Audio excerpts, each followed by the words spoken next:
नमस्कार दोस्तों, फिर से आपका स्वागत है फर्स्ट मूवर के यूट्यूब चैनल पे। दोस्तों, उम्मीद है कि आप घर पे होंगे, सुरक्षित होंगे।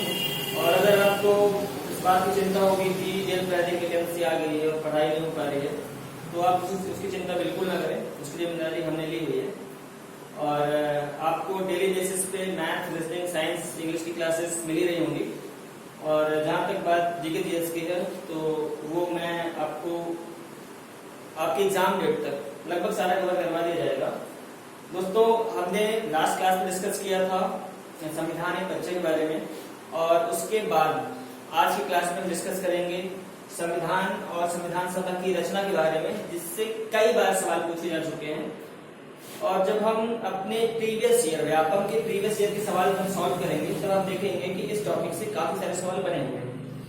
दोस्तों, क्योंकि वैकेंसी काफी टाइम बाद आई है और ये बहुत खुशी की बात है हमारे लिए।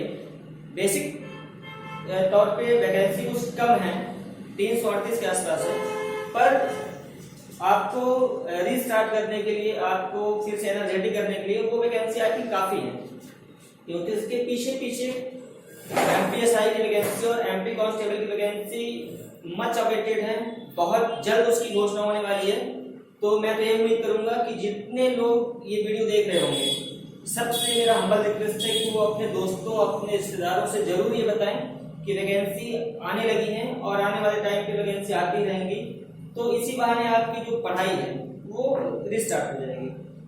दोस्तों, एक निवेदन ये होगा कि आप जो भी वीडियो देख रहे होंगे, हमारे चैनल के सारे वीडियो, अगर आपको क्लियरिटी में कुछ दिक्कत आ रही हो, तो आपके राइट हैंड साइड पे 3 डॉट होगा, उस पर आप क्लिक करके रिजोल्यूशन में जाएंगे और जो सबसे ज्यादा वाला रिजोल्यूशन होगा 480, 720, 1080, तो आप उसको हाईएस्ट रिजोल्यूशन पे सेट करके वीडियो को देखिएगा, क्लियरिटी कुछ ज्यादा बेहतर आएगी। दोस्तों, मैं बहुत संक्षेप में जो भी वैकेंसी आई हुई है उसके बारे में मैं आपको संक्षेप में बताना चाहूंगा।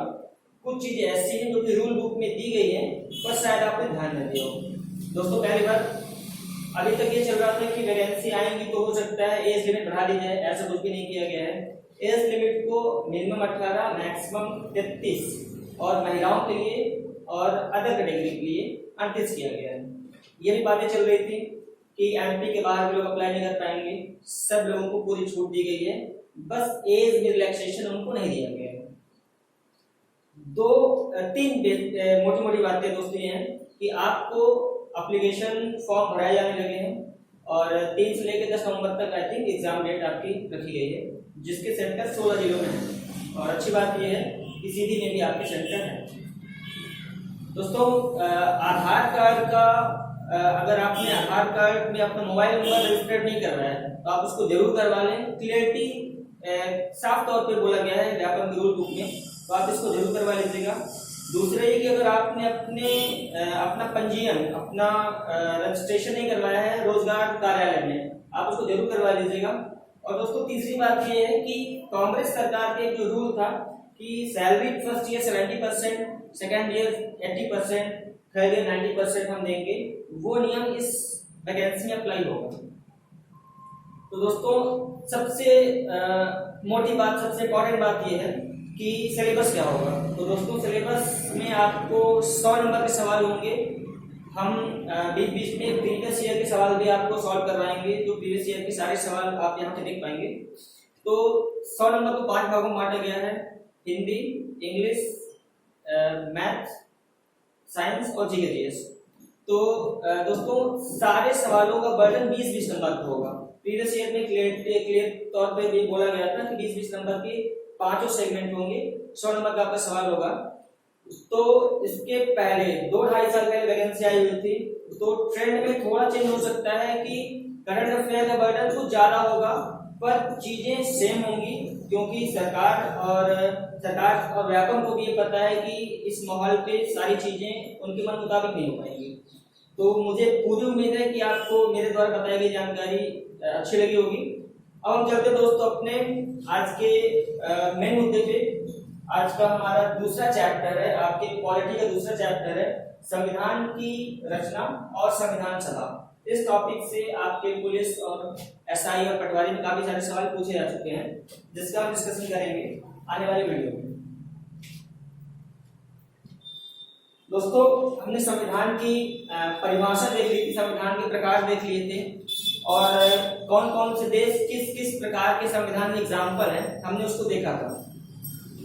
यहाँ पर हम बात करेंगे कि भारत की संविधान सभा भारत का संविधान क्योंकि लिखित है, तो लिखित संविधान को बनाने के लिए जाहिर तौर पे एक संविधान सभा बनाई गई होगी। तो संविधान सभा कैसे बनी, संविधान सभा में कौन कौन लोग थे और संविधान सभा में क्या क्या बातें हुई थी, उन सब का उल्लेख हम आज इस वीडियो में करेंगे।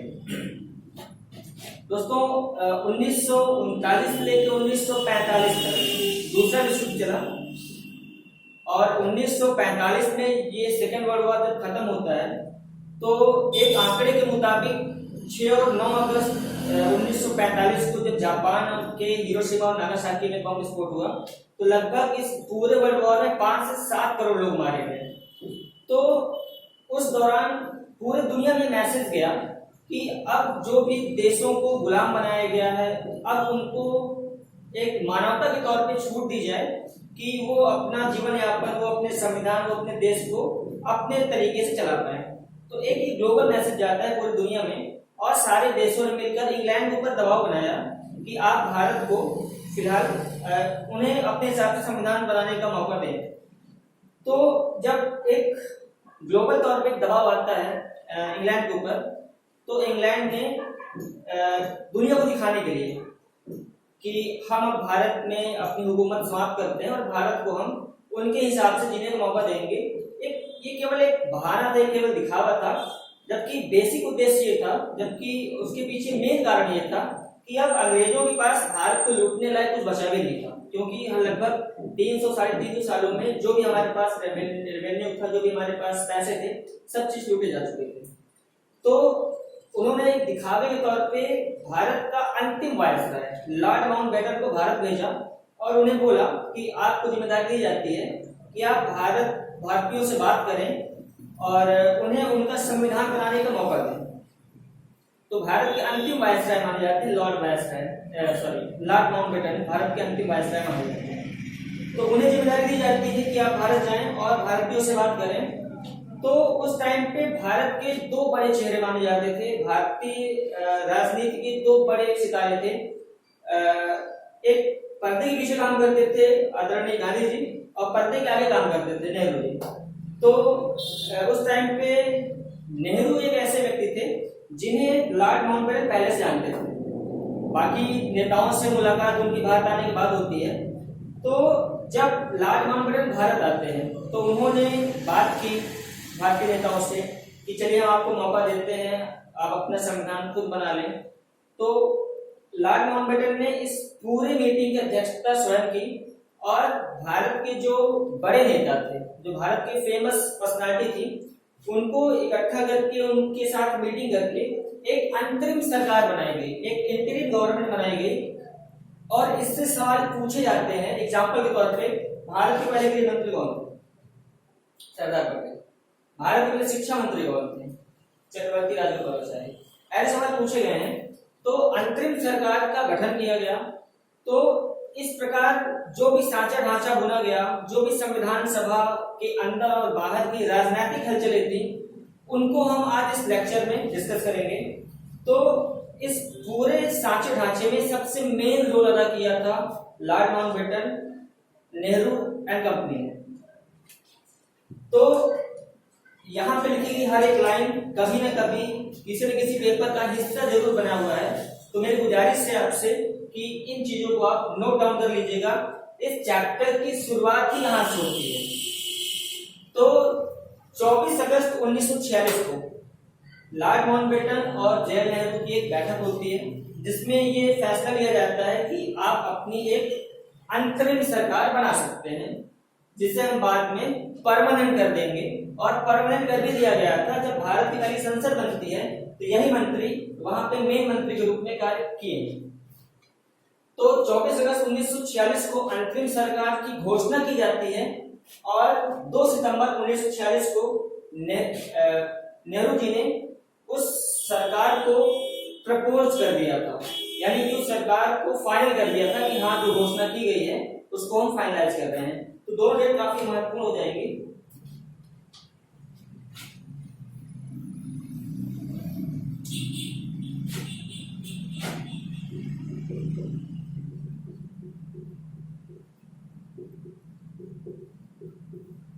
तो सवाल में थोड़ा कंफ्यूजन हो सकता है, थोड़ा कंफ्लिक्ट आ सकता है कि घोषणा कब की गई 24 अगस्त 1946 को और सरकार बन कब गई तो 2 सितंबर 1946 को। तो इस दोनों शब्दों को ध्यान दीजिएगा। जब इन दोनों बैठकों में एक अंतरिम सरकार बनती है तो किस व्यक्ति को कौन सा विभाग दिया जाता है, कौन सा मंत्रालय दिया जाता है, इससे सवाल कई बार बने हुए हैं। जब हम डिस्कस करेंगे पुराने पेपर तब आप साफ तौर पर इसको देख पाएंगे। तो उस टाइम पे क्योंकि अंग्रेज हम पे हावी थे भी, तो पूरा साझा ढांचा लॉर्ड माउंटबेटन के आदेश के नीचे ही बुना गया। तो लॉर्ड माउंटबेटन को हमने अंतरिम सरकार का अध्यक्ष बनाया। जवाहरलाल नेहरू, जेल नेहरू भारत के सबसे बड़े नेता माने जाते थे, तो उन्हें हमने अंतरिम सरकार का उपाध्यक्ष बनाया, विदेश मंत्रालय दिया और राष्ट्रमंडल मतलब हो जाएगा कॉमनवेल्थ, यानी कि ऐसे सारे देश जो कि इंग्लैंड के गुलाम कभी न कभी रह चुके हैं। तो उन सब की जिम्मेदारी हमने दी जेल नेहरू को। सरदार पटेल जो कि भारत के मेरे ख्याल से अब तक के सबसे होशियार नेता माने जाते हैं, और ऐसा कहा जाता है कि अगर सरदार पटेल ने अपनी बुद्धिमत्ता का परिचय न दिया होता तो भारत आज 562 देशों में बटा होता, क्योंकि भारत के अंदर 562 देश होते। ये क्या है, कैसा है, वो हम आपको आगे के चैप्टर एकीकरण की प्रक्रिया में समझाएंगे। तो सरदार पटेल को गृह, सूचना और प्रसारण मंत्रालय दिया गया, जो कि भारत का सबसे महत्वपूर्ण मंत्रालय होता है, गृह मंत्रालय, जो कि नंबर 2 की चेयर मानी जाती है after prime minister. Rajendra Prasad को खाद्य और कृषि मंत्रालय दिया गया। चक्रवर्ती राजगोपालाचारी जो कि आजाद भारत के पहले गवर्नर थे, ये सवाल पूछा गया है, तो चक्रवर्ती सी राजगोपालाचारी को हमने शिक्षा मंत्रालय दिया था। इसके अलावा भी हमने कई मंत्रियों को जिम्मेदारी दी। शिक्षा मंत्री के बाद नंबर आता है सरदार बलदेव सिंह। सरदार बलदेव सिंह को हमने बनाया रक्षा मंत्री, रक्षा विभाग दिया। आसफ अली को हमने दिया रेलवे मंत्रालय, रेलवे विभाग। जगजीवन राम को हमने दिया श्रम मंत्रालय, श्रम मंत्री बने। जगजीवन राम की बेटी मीरा कुमार भारत की लोकसभा की पहली महिला अध्यक्ष है, और ऐसा कहा जाता है कि ये गांधी परिवार की रसोइयां किचन में काम करती थी, और गांधी परिवार की ईमानदारी का इन्हें फल ये मिला कि इन्हें बाद में जाकर भारत के लोकसभा का पहला महिला स्पीकर बना दिया गया। जॉन मथाई को हमने दिया उद्योग और आपूर्ति विभाग। CH भाभा को हमने दिया खान और बंदरगाह विभाग। दोस्तों 26 अक्टूबर 1946 को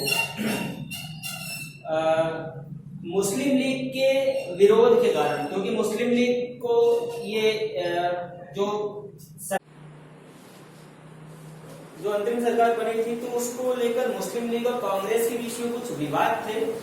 इस विवाद के कारण हुआ क्या कि मुस्लिम लीग ने बोला कि हम इस सरकार को नहीं मानेंगे। तो 26 अक्टूबर 1946 को सरकार का पुनर्गठन किया गया, और पुनर्गठन के कारण हुआ क्या कि 3 मंत्रियों को हटाया गया और 5 नए मंत्रियों को ऐड कर दिया। सरकार के पुनर्गठन के बाद 3 मंत्रियों को हटाया गया और 5 नए मंत्रियों को ऐड किया गया अंतरिम सरकार में, जिनके नाम है गजनफर अली खान, स्वास्थ्य विभाग दिया गया। जोगेंद्र नाथ मंडल को विधि विभाग दिया गया, कानून। लियाकत अली खान को हमने वित्त मंत्रालय दिया। अब्दुल रब निस्तार को हमने संचार, और आई चुंद्रीगर को हमने वाणिज्य मंत्रालय दिया। दोस्तों इस सारे लिस्ट को आप एक प्रॉपर अपने नोट्स में बना लीजिएगा, क्योंकि इनसे सवाल पूछे गए हैं। और इसी लिस्ट के जस्ट पास में आप लेटेस्ट का जो मंत्रालय है, जो भारत सरकार का वर्तमान में मंत्रालय है, आप उसे भी लिख लेंगे, तो आप एक कंपैरेटिवली आप साथ में पढ़ पाएंगे। और क्योंकि ये चीज आपके क्वालिटी में काम करेगी, और जो आप नई लिस्ट बनाएंगे जो भी भारत सरकार के मंत्री हैं, तो वो आपके करंट अफेयर में भी काम करेगा।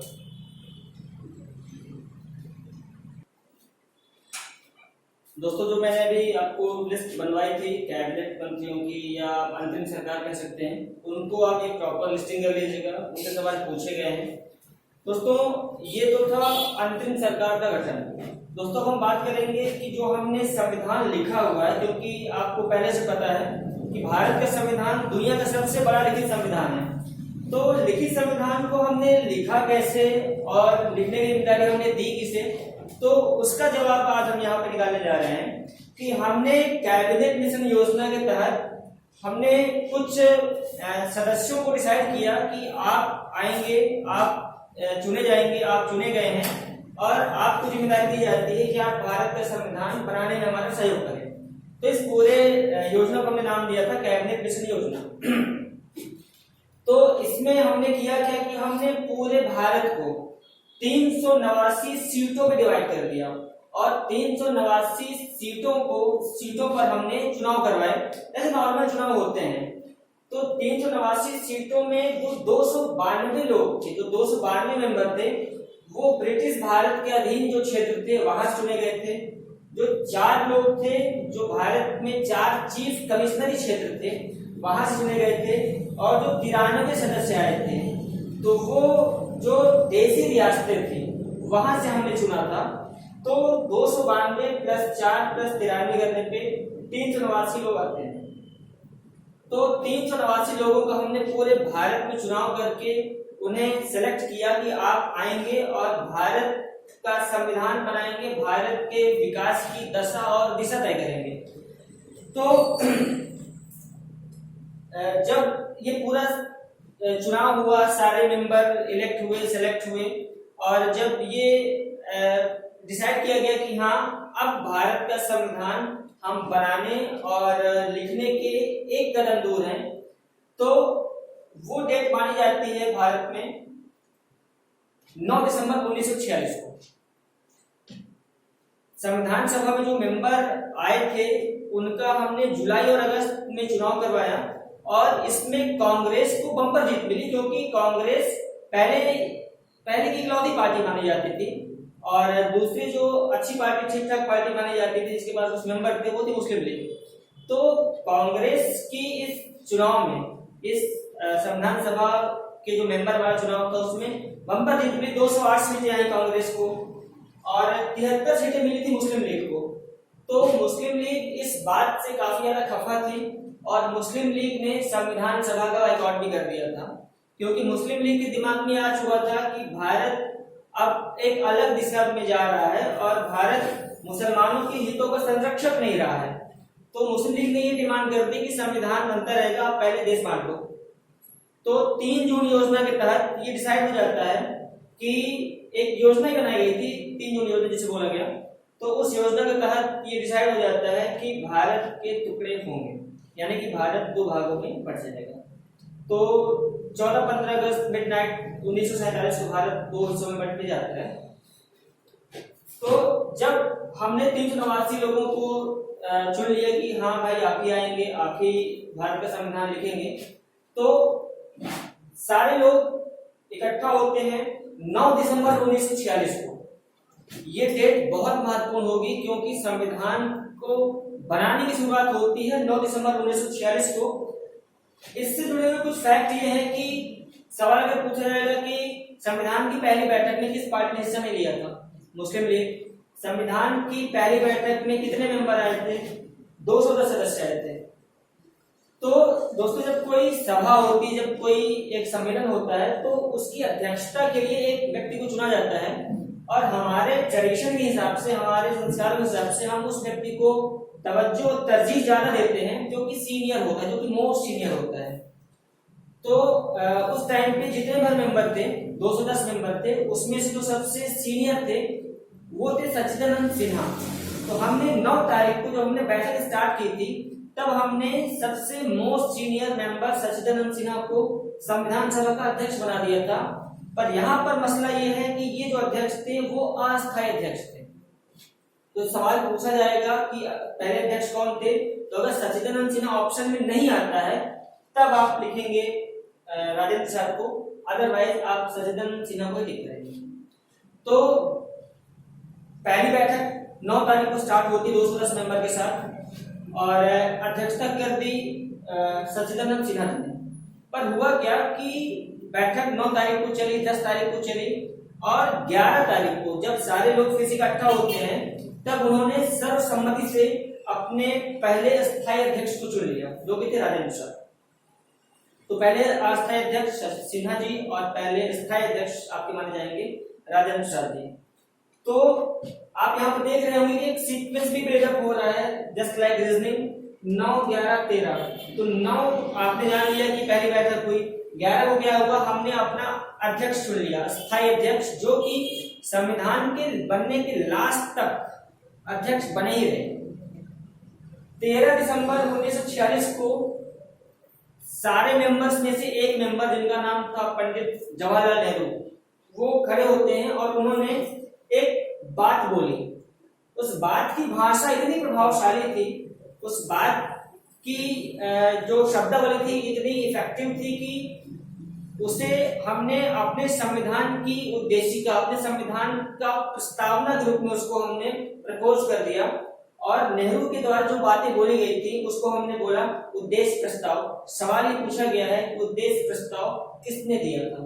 तो 13 तारीख को, 13 दिसंबर 1946 को नेहरू जी के द्वारा जो भी बातें बोली गई उसको हमने बोला उद्देश्य प्रस्ताव। उद्देश्य प्रस्ताव में जब हम अपना पहला भाग जब संविधान का हम पढ़ेंगे, बहुत very first part of your constitution, तो हम पढ़ेंगे उद्देशिका या प्रस्तावना, क्योंकि हर चीज की शुरुआत प्रस्तावना से ही होती है। तो जो प्रस्तावना की बोल है, हम भारत के लोग, भारत को एक संपन्न प्रभुत्व, तो ये जो वर्ड है ये नेहरू जी के द्वारा उस उद्देश्य प्रस्ताव में बोले गए थे, जिसकी सराहना पूरे विश्व ने की। तो 13 तारीख को हमने उद्देश्य प्रस्ताव लाया, जिसे 22 जनवरी को 1947 को पारित किया गया।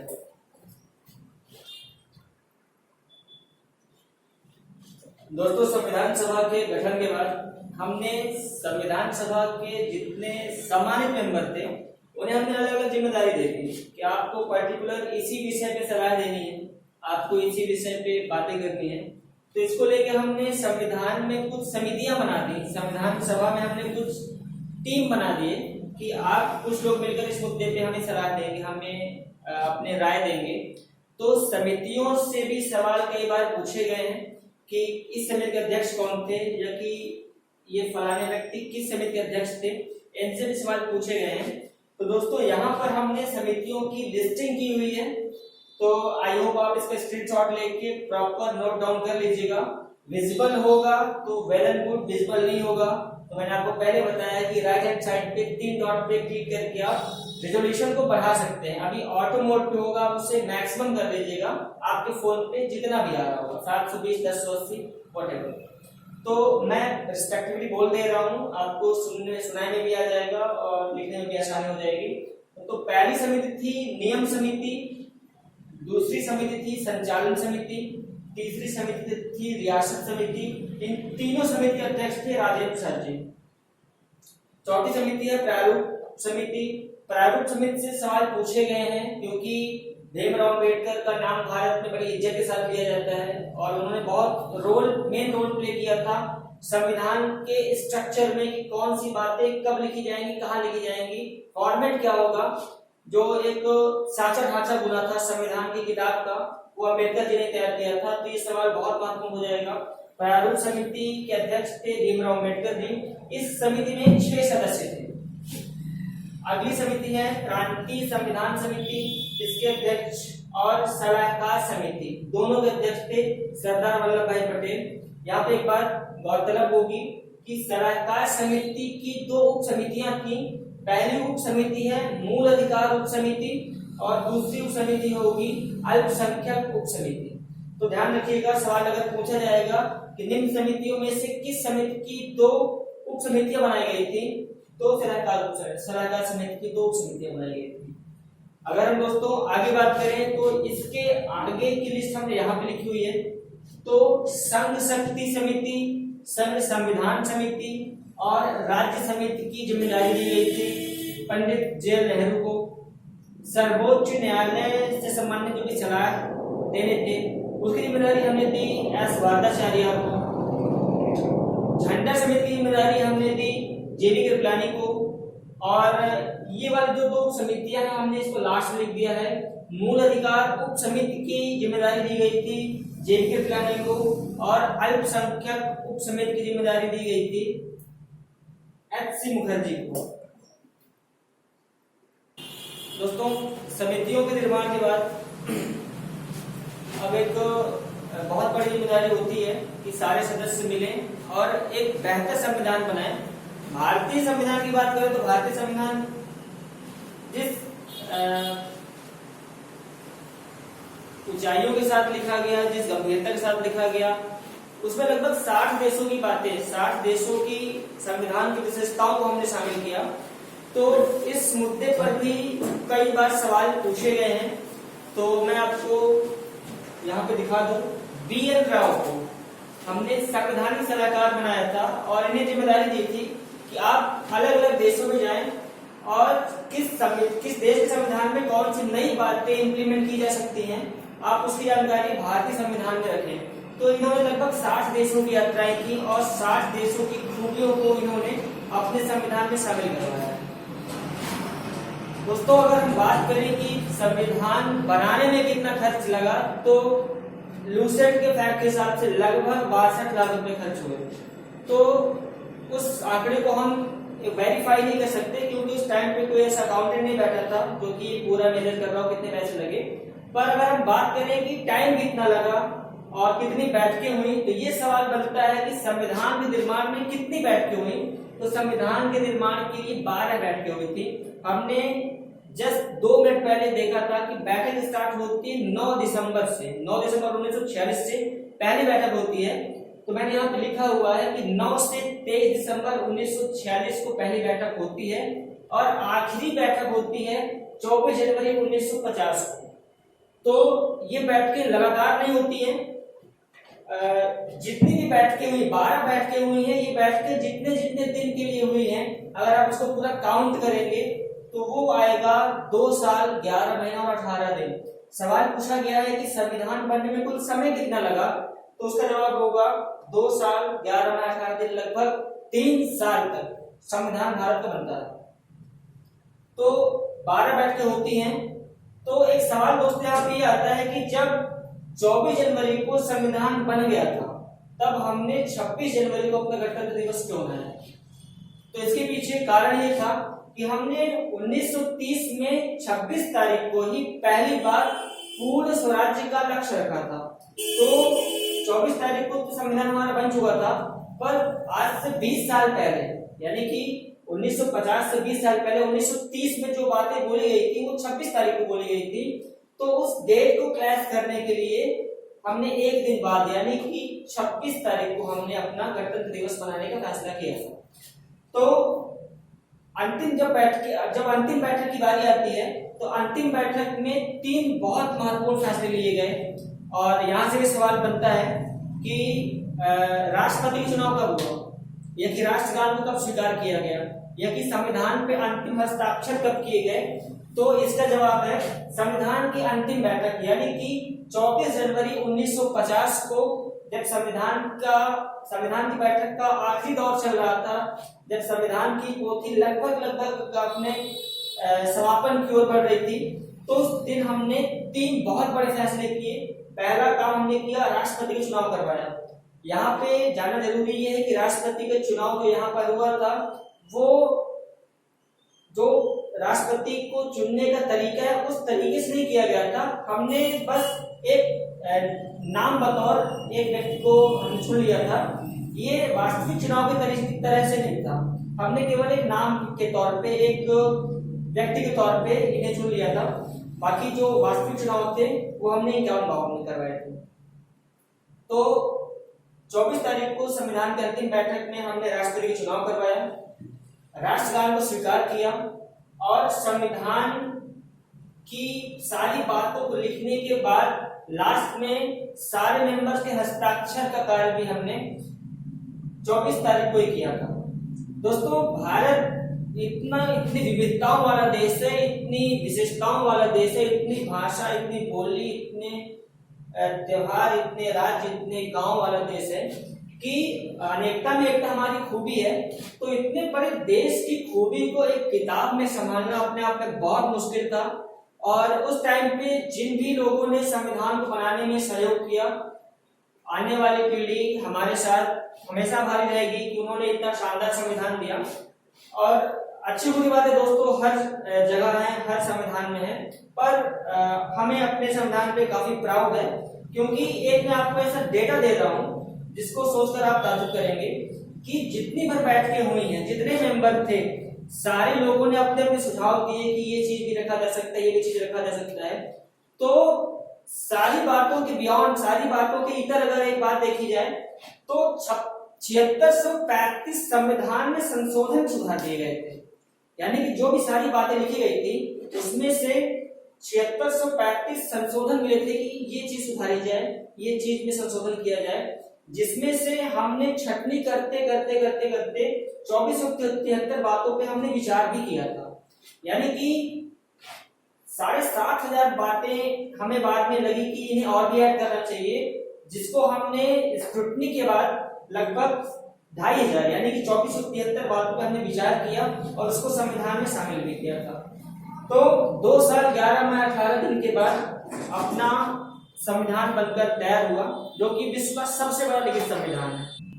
दोस्तों आई होप अभी तक आपने जो बनाया गया आपने नोट डाउन कर लिया होगा।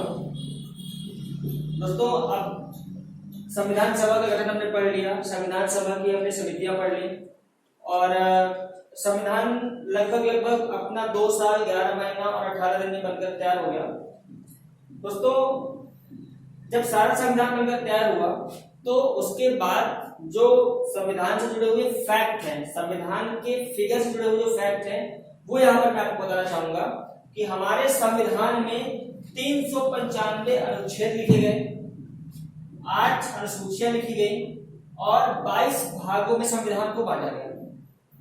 ये आंकड़ा तब का है जब संविधान लिखा गया था, पर अगर हम इस आंकड़े को वर्तमान सिनेरियो में देखें तो वर्तमान में भी अनुच्छेद 395 ही है, पर कई बार पेपर में पूछा गया है कि संख्या के दृष्टिकोण से कितने अनुच्छेद हैं, तो वो लगभग 450 है। मैंने लगभग वर्ड यूज किया है क्योंकि अलग अलग सोर्स बुक में किसी ने 440 सॉरी किसी में 444 दिया है, हमने एक राउंड फिगर में लेकर 450 लिख दिया है।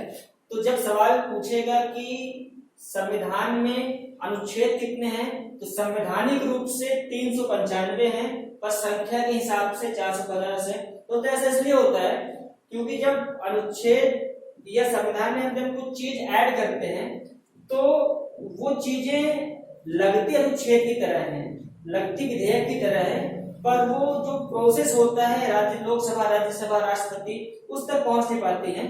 तो जब अधूरे में कोई विधेयक छूट जाएगा तो हम ये मान के चलते हैं कि वो एक संख्यात्मक अनुच्छेद बना है। पर दोस्तों यहाँ पर कोई चीज नहीं देख रहे हैं आप, पर यहाँ पर आप चीज देख रहे हैं कि जब संविधान बना था तब 8 अनुसूची थी और वर्तमान में 12 अनुसूचियां हैं। इस सवाल बना हुआ है तो ये अनुसूचियां 12 कैसे हो गई, हम इसको बाद में देखते हैं। उसके पहले 22 भाग हमने पहले भी बनाए थे, 22 भाग अब भी हैं। तो दोस्तों ये 8 से 12 अनुसूचियां कैसे हैं वो आप देख लीजिए। संविधान में जब कोई चीज हम ऐड करते हैं या कि अलग से उस पे हम लिखते हैं तो उसको हम बोलते हैं संविधान संशोधन। यहाँ पे संशोधन के लिए हमने करेक्शन वर्ड यूज नहीं किया है, यहाँ पे हमने संशोधन के लिए हमने अमेंडमेंट यूज किया है। तो संविधान में कोई चीज ऐड होंगी तो अमेंडमेंट के द्वारा ही ऐड की जाती है।